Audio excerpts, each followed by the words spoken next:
Olá, sou Walter Maciel Neto, CEO da Quest Investimentos, e estou aqui para falar do desempenho de nossos fundos em abril de 2015. Ao longo do mês de abril, talvez o grande destaque tenha sido a forte alta dos ativos brasileiros, não só da Bolsa, mas também do real contra o dólar, revertendo parte das perdas que ocorreram ao longo do ano e também do fechamento das NTNBs mais longas. Se enfrentamos grandes dificuldades políticas, por outro lado, o ambiente parece um pouco mais ancorado e isso tem permitido o avanço dos ajustes que o governo precisa fazer, principalmente do lado fiscal. Na verdade, o PMDB cobrou do resto da base aliada e principalmente do PT uma declaração mais peremptória de apoio, mas esses ajustes vêm sendo feitos. Se os investidores locais se mostravam mais pessimistas, claramente os investidores estrangeiros perceberam essa mudança de atitude e de panorama e entraram com uma mão mais pesada nos ativos locais e foram os principais responsáveis pela alta do mês de abril. Por outro lado, o cenário externo ainda é amplamente favorável aos mercados emergentes.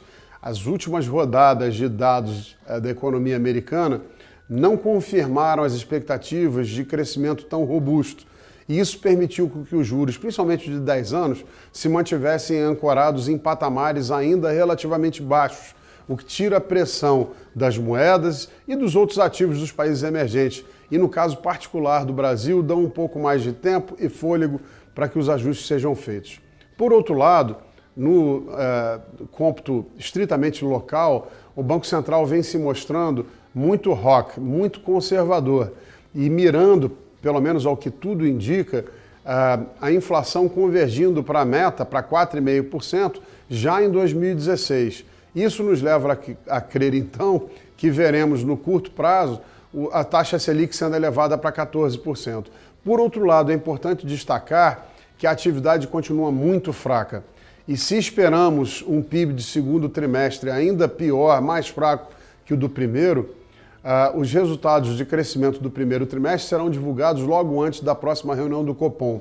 O que quer dizer que o Copom vai se reunir impactado e pressionado pelos números de atividade fraca. Isso pode sim colocar um limite, um fim a esse ciclo de alta de juros.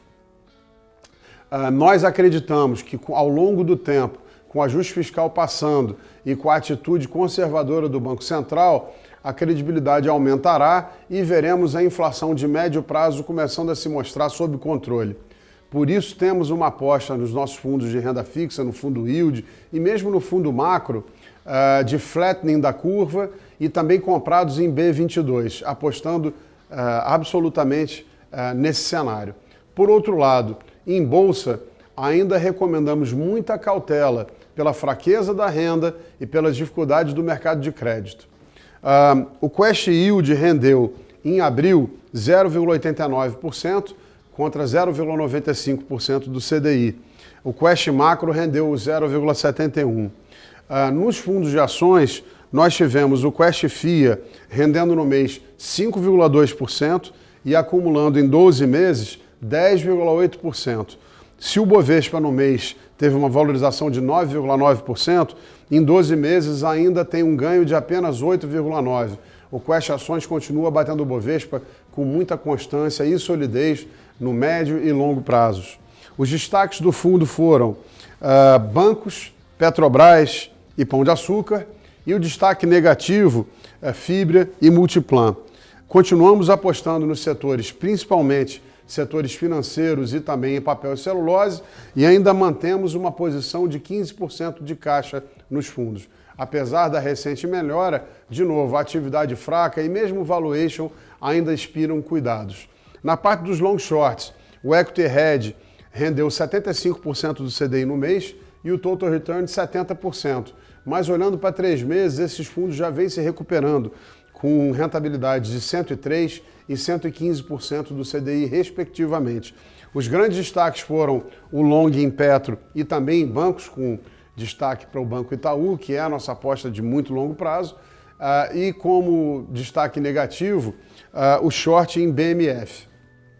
Novamente, nós continuamos a acreditar na nossa capacidade de gerar retornos de longo prazo, achamos que, apesar de todas as dificuldades, a situação vai evoluindo e poderemos ver no segundo semestre, talvez, um grande rally aí dos preços dos ativos locais.